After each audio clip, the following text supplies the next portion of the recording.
Welcome to EnRich Your Life, where financial wisdom meets everyday life. Hosted by Leimgruber, a financial advisor with over 25 years of experience, this podcast brings you powerful insights to make smart choices and build your financial future. Get ready to dive into practical strategies to grow, protect, and shape your financial story, one podcast at a time. Hello and welcome to EnRich Your Life podcast. I'm your host, Richard Leimgruber. And here on EnRich Your Life podcast, we discuss everyday financial strategies that can help you improve your life in the most basic sense of conversation. Today, I'm happy to introduce Damashek. Anne-Marie is an associate real estate broker with Compass Realty, serving the needs of Westchester County home buyers since 2008, or for over 17 years. With a deep passion for helping people and a genuine love for the industry, Anne-Marie has become a trusted advisor to countless clients, helping them buy their right home. She prides herself on the extensive knowledge of the local markets with her appreciation for Westchester County's unique charm, and has been honored as 5-star real estate agent for 10 consecutive years. Wow. Congratulations, and thank you for joining us today. My pleasure. Thank you for having me. Yeah, absolutely. So, on this podcast, we love to talk to professionals like yourself about different topics that come up in everyday lives. And here in Westchester, as we probably know, there's a lot of people looking to buy a home. So I thought it would be a great topic of conversation to have with somebody like yourself about, I want to buy a home. Now what do I need to do? I guess I'll start out by just asking, how do you get into the business? Tell me what you love about it, and we can start off there. How I got into the business is actually, it's a short but interesting story. So in 2003, I had gotten laid off from my corporate job, and I decided to start my own business. And the business was selling things for people on eBay. Eventually, after I don't know how many years of doing the eBay business, and it was a great business, I had a great run, I decided to get my real estate license. And I got my license in 2008, right before the market tanked. And so I was able to do real estate and wind down my eBay business at the same time. So it was actually a good transition. And then once the market picked up, then I jumped all in and selling real estate full time, and I closed down my other business. But it was a good segue, and in some way, shape, or form, I've always been in sales in some way. Yeah. Although I don't really consider myself a salesperson per se, but according to the state, that's what I am. Yeah. But I consider myself, kind of a guide through the process and a customer service advocate for buyers and sellers. So let's jump into some conversation. We're a young couple, or we have somebody who's looking to maybe even downgrade from a big house. What do you think those people who are thinking about buying a different house or buying their first house, what are the first steps that they should take a look at? Is it going on to the MLS listings? Is it like finding out about finances? I'll let you in. The first place they should really start is with a financial advisor, whether it be their financial advisor like you or speaking to a mortgage broker, because everybody needs to decide how much they can afford and what payment that they're comfortable with. And it's a different conversation with a first-time home buyer versus somebody who's downsizing into something smaller. Sometimes the people that are downsizing don't have to sell in order to buy. And that's a great position for them to be in. But for the most part, most people do need financing, and they need to understand what kind of a monthly payment they're comfortable with. And that's where they should speak to both their financial advisor and or a mortgage broker to determine what they're comfortable with. Quite often people will qualify for a lot more than they're comfortable paying. And that's actually a good thing in many ways. But they want to be comfortable with their payment, and that's why they need to speak to a finance expert. That's Right. their niche within the industry. Yeah, and the reason why I brought that question up is because you're right. A lot of times somebody might come to me and they might tell me that they're interested in buying a house. And one of the common things that I hear from somebody who's gone through that process is, you know what, Rich, I've I bought this house, but now I really can't do much because I'm what they call house poor, right? Correct. So they were able to get into their house, they were able to afford it, but now they didn't realize the maintenance that's involved, the real estate taxes that are going to go up every year, and the insurance that's probably going to go up every year, and before you know it, they're living in their house, but they can't really do much. So part of what I do is to put somebody that comes to me through a process of like, okay, let's take a look at your budget and your cash flow, what you're doing today with your income and your expenditures, and then vice versa, change that to, okay, now you own your house, here's your mortgage payment, estimated, of course, here's your insurance, your real estate, and then the maintenance. And in addition to that, everybody should always have a significant cash reserve if they're now owning a house, because all the maintenance is on them, right? Correct. So if the hot water heater goes out, they're going to need to replace that, and you're not going to be able to call a landlord to tell them that they have to replace it, because guess what? You're the landlord, right? Correct. Yeah. Yes. So that's, And that actually is a very big component of being a homeowner, is the expenses to maintain and run a home. right. And whether it be everything from mowing the lawn to, repairing the water heater or replacing the water heater, everything, changing a light bulb, frankly. All these things add up. And some people, and it's rare, but sometimes I'm having a conversation with people, and I think in the back of my mind, these people should not be homeowners. No. And it's rare, though, but it does happen. Right. But ultimately, I have to do with what my clients want me to do. And if they want to buy a house, they're going to buy a house. What about pre-approval letters? A lot of times, somebody who's interested in looking to buy a house will be told that they need a pre-approval letter in order to start looking at like open houses, right? Is that something that somebody should inquire about doing before even coming to you? They should either start with a realtor or start with a lender. The lender is going to, qualify them for what they can afford. The realtor, sometimes if they start with a realtor, they're kind of putting the cart before the horse. But the realtor will ultimately guide them, because the realtor doesn't want to spend time with somebody not knowing if they're shopping at the right price point. And it is a very important thing. I mean, there's 3 different types of pre-approvals. There's a pre-qualification, there's a pre-approval, and then there's a full-blown underwritten commitment letter. Most people start with a pre-approval, which the lender has verified assets, income, and credit score. And that pre-approval letter does not guarantee that they would be approved for a mortgage. Correct. I think that's what it is, right? Right, Yeah. correct. And then that's the next step, which is the full-blown underwritten commitment from the bank that, yes, we are lending these people this money. Right. And that's a much more, intensive process. Yeah, and that's something that you hear often about somebody, they had a failed closing, right? Like, oh, yeah, I was selling my house and we got to the closing table and somehow they weren't able to get that mortgage. Very rare that it happens. Okay. But it does happen. And Yeah. it's usually because the buyer has done something that they shouldn't have done, like gone out and bought a car 2 days before closing, or, something along those lines. What are some of the common missteps or mistakes that a first-time home buyer should kind of avoid? Well, they should not have any large expenditure. A lot of people want to go out and buy furniture. They're excited about their new home, and they buy. And I'm like, hold off, wait till you've actually closed, and then you can go and buy furniture or anything expensive. So, changing jobs is a no-no, particularly if you're changing within or into a different industry. Right. The lenders want to see consistency. And then as far as working with a realtor, not working with a realtor, sometimes you hear somebody say, oh, I'm gonna just go out there on my own. And I've always said you need to work with a professional. You need to have somebody representing you. Can you give us some reasons why somebody might want to hire a realtor to help them find a home? Absolutely. Probably the most important thing is when you hire a real estate agent, they are working as your advocate. You are a fiduciary to them, and everything you are doing for them is in their interests.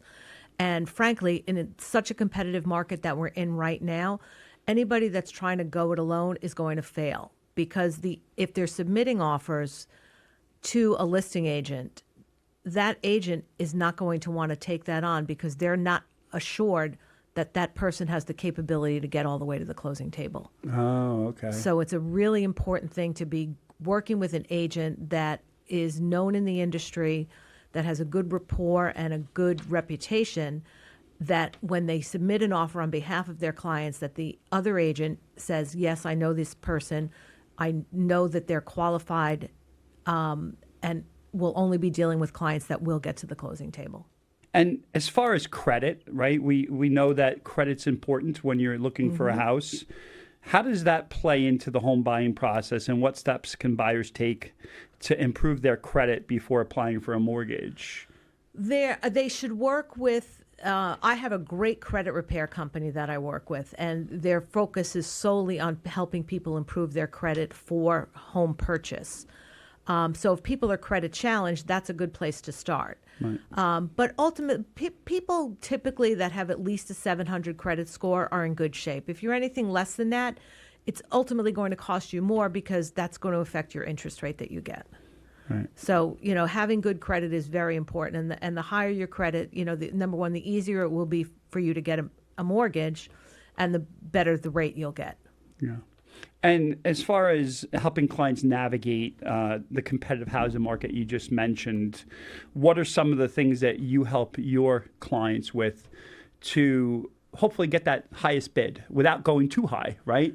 Well, I mean, how do you help them understand where they should be when they're putting an offer in, I guess? Well, I provide everybody with a comparative market analysis on anything that they're interested in making an offer on. And basically, we look back anywhere from 6 months to a year, because ultimately that's what an appraiser is going to do. Bank's going to hire an independent appraiser to prepare a report for the bank supporting the price that the buyer is paying. And that's step one. But there's a lot more that goes into it. It's quite often in this market, because it is so competitive, we're notified a few days after we show a property that there have been multiple offers. And the listing agent will typically call for what we call a highest and best, or a best and final deadline, meaning submit all of your offers by this date, this time. And part of what they're looking for in that offer is not only what price are they paying, but what contingencies are in the contract or in the offer. And typically it's that it has a satisfactory inspection, that it appraises at the price that the buyer is offering, and that they obtain their mortgage. But there are a lot of people that will waive some or all of those contingencies because they are so desperate to find a home. And having your team lined up behind you, having your attorney in place, having your home inspector in place, all of these things tell the other agent that these people have their ducks in a row. They are going to perform. That's the word we use, that they are going to perform.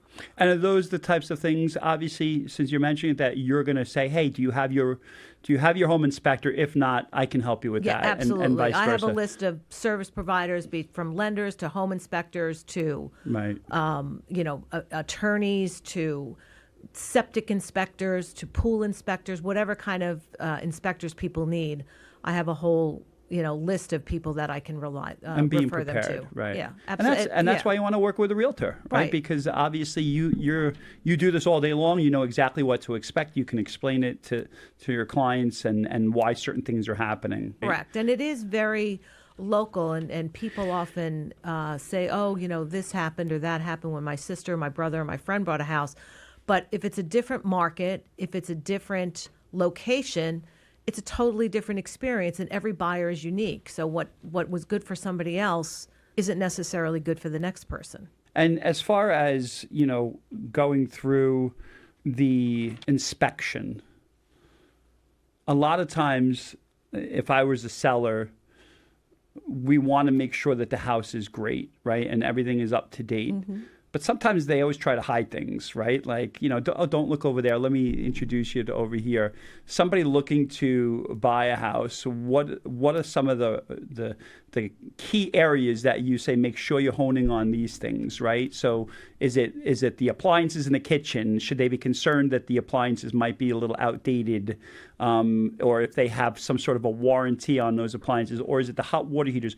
What's the biggest thing that it would be very costly if they didn't pay attention to those things, and then all of a sudden something happens? Most buyers are concerned with the systems of the house, the high-ticket items, a roof, an HVAC system, a boiler, air conditioning. Any kind of big-ticket items are really what scares people.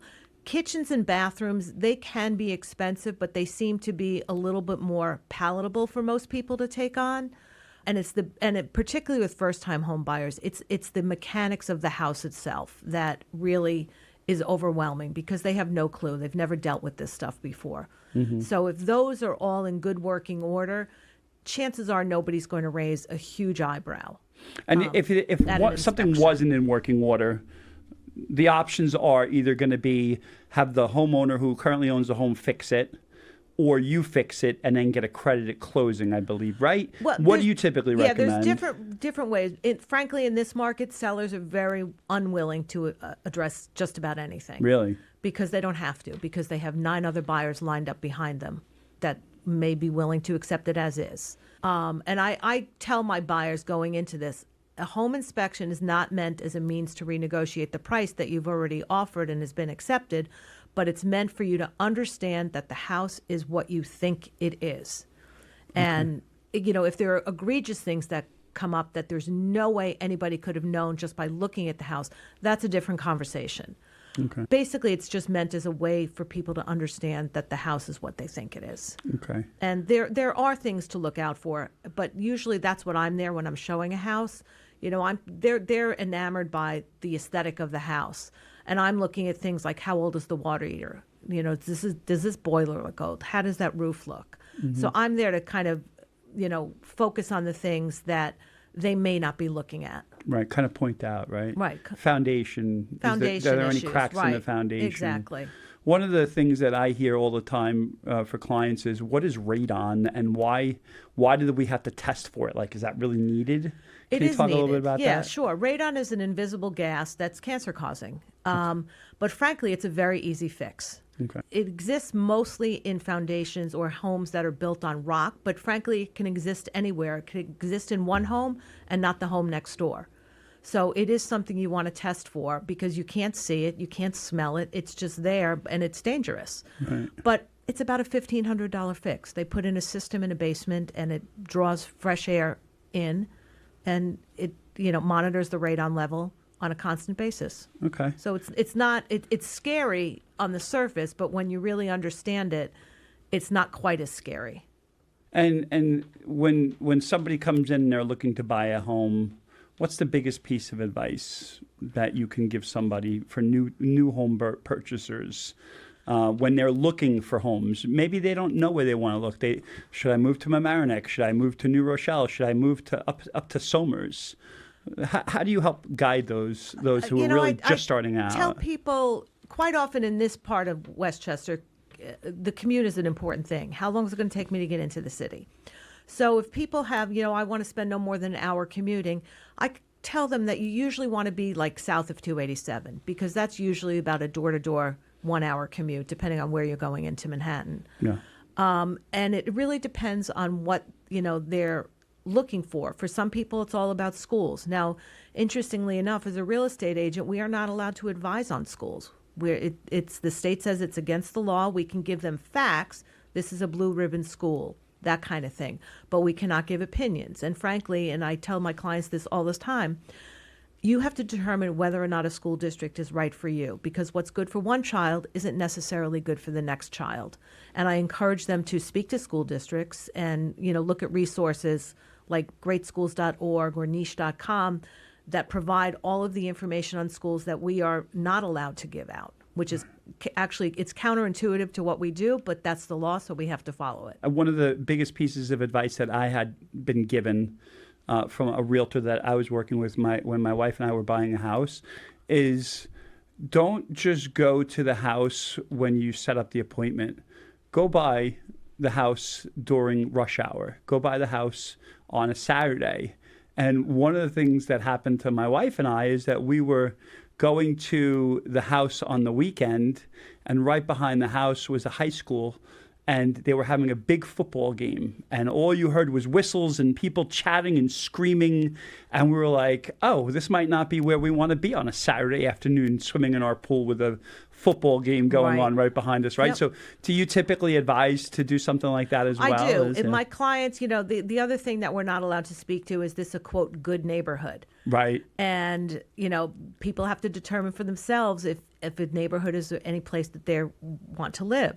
And I tell my people, if you're not familiar with the neighborhood, come at night, park your car, roll down your windows, listen, watch. If you like what you see, maybe it's the right place for you. If you don't, look elsewhere. So don't just pay attention to the look of the house and what's inside it. Also look around it. Look at the neighborhood. Yeah, exactly. Because neighborhood. it's a big purchase, right? And it's not something that you could just, once you're in it, you can't turn around the next day and say, I don't like it, let's move, right? Exactly. Right. It's the biggest financial purchase most people will make in their lifetime. In their lives, Right. exactly. The other question that comes up for me is, Rich, this is the fifth offer we've put in on a house, and somebody comes in the last minute with cash.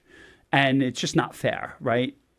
What do you recommend when somebody's dealing with that type of situation where every time they've now put in 7 qualified offers and each time they're outbid or they come in with a cash offer? What do you typically recommend? I love this question. Okay, good. Because it is very, very commonplace in the current market. And a surprising number, I think it's 26% right now of sales nationwide are cash. Wow. Which is very, very high. So anybody that's financing is asking themselves, how can I compete with that? And the answer is they can. And the way to do that is to speak to your lender and see if you can get an underwritten mortgage commitment. And that enables you to waive your mortgage contingency and you come across as good as cash. Because the seller doesn't have to then sit there for the next 30 days wondering, is this buyer going to get their mortgage? Because as nervous as the buyers are, the sellers are just as nervous. Yeah. So that's the best piece of advice I've been giving my clients in this current market. And frankly, the ones who listen and talk to their lender about getting through underwriting are the ones who are winning the bids. And will a bank actually go through the underwriting process without having a property attached to that loan? Yes. They will. Some lenders will. Some yes. lenders will. Some Okay. lenders will. And it's still subject to having a contract of sale and an appraising. Right. But the bank has made the firm commitment that, yes, we will lend the money. Okay. And that is probably the best piece of advice that I can give any of my clients in this current market. Yeah. And those who do it right away are successful. And then those who, and quite often in this market, it's not uncommon for just about any agent to have clients losing offers. People usually lose 2-3 houses before they wake up and say, oh, this is what I need to do. And then they kind of understand what I had been saying since day one. You really need to speak to your lender about getting through underwriting. Right. So it's really about putting all your ducks in a row. And that's the phrase I use all the time. It's you putting all of your ducks in a row. And in this market, because sellers have so many buyers to choose from, they choose the path of least resistance. Right. So if you can waive contingencies like your mortgage, appraisal, sometimes I can guide people on that. If they're paying something that I'm confident is going to appraise, I will tell them to waive their appraisal contingency. And frankly, I tell them to tell them you're going to do an inspection, but just for your own information, meaning I'm not going to nickel and dime you after the fact. I'm just going in with eyes wide open, and unless a major health or safety issue comes up, we're good with the inspection. And if you can make it easy for the seller to say yes to you, they will. And every seller is different. Sometimes it's all about the money for them, and who's ever got the most money, that's who they're going to go with. But most people typically want the easiest, the cleanest deal. Right. And I think that has to be based upon the person selling it as well. Do you kind of allow the person looking at the house more information about the sellers? Like, hey, this person they're moving because they just got relocated with their job, or maybe this person's lived in this house their whole lives, and now they're downsizing or they're moving to Florida to be with their family. Is that information that could help them determine how? Possibly, but as a buyer's agent, we don't always have that information. Okay. But if I'm notified of a highest and best offer situation, I will usually reach out to the listing agent and ask them what is important to the seller in the offer that they accept. Sometimes maybe they need a longer closing time. And if I have a client that can accommodate that, that could go a long way. Right. Sometimes I'm told they want the best price. Sometimes it's, we need a leaseback situation, meaning we want to close right away, but we need to lease it back for 2 weeks or 3 weeks or a month or whatever it is, before the buyers can move in. So every situation is different, and you never know unless you ask. Right. And what about a personal touch? writing a letter to the people that you're putting that offer in, do they typically advise to do something like that?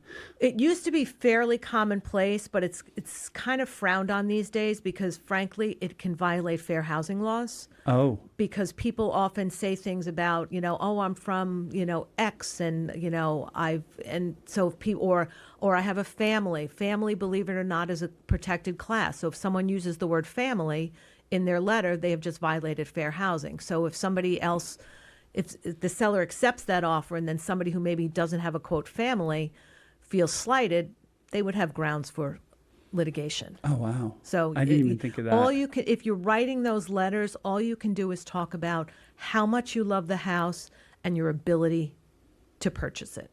Otherwise, you're putting yourself up for a liable Yes. situation. So there are a lot of people that will not accept what we call seller love letters, Okay. and it comes down to fair housing. Yeah, so that's something I didn't even think about. So that's great And information. it's for amazing listeners. how many protected classes there are. It's very easy to cross that line. Right. Well, there's a reason why attorneys usually do very well for themselves because there's always litigation somewhere, right? That's true. And that leads me to my next question, which is finding the right real estate attorney. So we often hear about title searches. Yes. Can you explain what a title search is and why it's important Sure. for the purchaser to do that? I mean, the attorney is the one that runs the, hires the title company to run a title search. And really, you're just looking for chain of ownership, to making sure that there are no breaks in that chain of ownership, and these people have the legal right to sell, and then the title insurance company will insure that. But quite often what comes up is things like boundary disputes. A boundary line may be a foot off or 6 months off. I had one, or 6 inches off. I had one last year where somebody had put up a fence, but apparently it was encroaching onto the neighbor's property. So I was representing the buyer, so the seller was very proactive, and they said, oh, we didn't realize this, no problem, we'll take care of it. But we don't always have sellers that are as amenable. Right, right. So usually it comes down to boundary disputes is why a title search is important. But ultimately, they're insuring your title, and if any claim comes down the road, the title insurance company will pay for it. And it's a one-time thing. It's not insurance that you pay for every year like most other insurance. Right. And does that also include making sure that you have all the permits that you need and they're all closed? Not necessarily. Okay. Title does not necessarily address permits. I mean, permits are important, and that's part of what I do as a buyer's agent is I look at the house visually, and then if I go to the building department and I see, well, there's an addition on this house that the town has no knowledge of, then I know that there's an issue with a permit because they didn't get a permit. And why is that important for the person purchasing the house? Because if they accept it as is, when it's their turn to sell, they have no guarantee that the person they're selling to is going to accept it as is. So, and they could be then forced to legalize something that could cost them a lot of money. Right. And that's kind of where I was going to. So it could very well be an in-ground pool that they put in their backyard that the town or village didn't know about. And then all of a sudden you buy your house and, maybe the village comes over to do an inspection and says, well, that pool wasn't there before you bought this house. And you're like, oh, no, it was there. But now all of a sudden, well, it's too close to the property line, or you don't have the fence around it. You need an 8-foot fence to go around it. Exactly. So I think ultimately, and that's something that the realtor does and would probably do for people. A good realtor should absolutely be checking with the building department to see what is on file. Are there any open permits? Okay. Are there, and then you can kind of determine if there's any obvious missing permits. And then you can let your buyer know that, hey, they never got a permit for this pool. Are you okay with that? Right. And then the buyer could literally say, we'll either fix it or you take it as is and you deal with it. Right. But those are the mistakes that sometimes you're into the house now 6 months and you get a knock on a door and they're like, you don't have a permit for this. And like, well, it was already here. And they're like, we don't care. Right. You're responsible for taking care of it. More and more municipalities are cracking down on that. They're actually perusing listing photos and seeing what a house looks like and comparing it to their records. And they are now forcing people to legalize things. And a lot of people, skirted getting permits in the thinking that, I didn't want my taxes to go up. And that's why they were doing it. But now municipalities, I think, are getting wise to that and cracking down in many ways. Have you ever had a situation where you're dealing with a purchaser or somebody looking to buy a house, and they have good old dad with them, or they have their brother who's an inspector, Has that ever backfired on anybody? And would you recommend, somebody other than the buyers come with you when they're looking at houses? Well, sometimes the parents have a financial interest. Okay. So maybe they're, fronting the down payment or something like that. And then I can understand more of them being there. But, real estate agents kind of joke that parents are the kiss of death. But I was out with a couple this past weekend, and the parents were encouraging their kids to buy the house. They're like, why aren't you bidding on this? This is a great house. Right. And the kids were like, well, I don't know. So every situation is different. So it could actually help. And, obviously, what I was asking for is the detriment, right? Like, I'm always going to bring my dad with me, but the dad is always like, what's this crack on this brick here? Yeah, don't want. There's no question. It's like, that Dad, happens. Stay home. Right. There's no question that happens. But, right. You can't tell somebody, leave your parents at home. Right. So if the parents want to come, they want to come. Yeah. I remember when we were looking to buy our house here in Mamaroneck, and we would be just driving around the block. Ooh, there's one for sale. There's one for sale. And then we'd be getting on our phones and going to check out the listing. Is there anything that you would recommend to the person listening to this that's saying, yes, we want to buy a house, as far as like finding, 5 or 6 houses? Like, would you recommend they go on an app, or where would you recommend they go? Ideally, they should start with an agent. You can look at all the sites under the sun. But if you're working with a dedicated agent who is sending you these listings either the moment they come on the market or even before, you're going to be ahead of the game. Right. Quite often, by the time you see them on third-party sites, they're gone. Really? It's that fast of a market. And, I had a client ask me last night about a house that they wanted to see, and I said, that had multiple offers last week. And her response was, I'm not surprised, because, she knows what the market is like. Okay. And so you really should be working with a dedicated agent. All these sites, they have their own estimates on what things are worth. And frankly, they're not accurate because everybody uses their own algorithm. Mm-hmm. The only way to know what something is truly worth is to work with a real estate agent, a local real estate agent. Yeah, your house is only worth what somebody's willing to buy it for. Absolutely. From you. Correct. Absolutely. Well, Emery, this has been great. Is there any other piece of advice that you want to offer to our listeners today about first-time home buying or downgrading, buying a home? I mean, the only thing I can say is when you talk to an agent, sit down with them before you start looking at houses. Have a conversation, have a plan.